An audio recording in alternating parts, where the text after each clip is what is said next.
To replace RTK base by a new one or a new type, don't forget to take the coordinate in the robot or in the My Robot. So you can see the XYZ coordinate of the RTK base that you can find in the parameters of the robot in the My Robot. This coordinate is very important that you need to put back in the RTK base, the new one.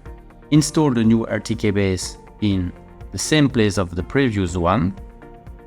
Go to the tab diagnostic page and go to the GPS.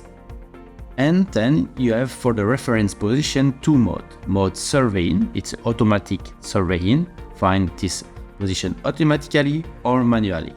Select manually and put the XYZ coordinate in the place manual. And don't forget to save.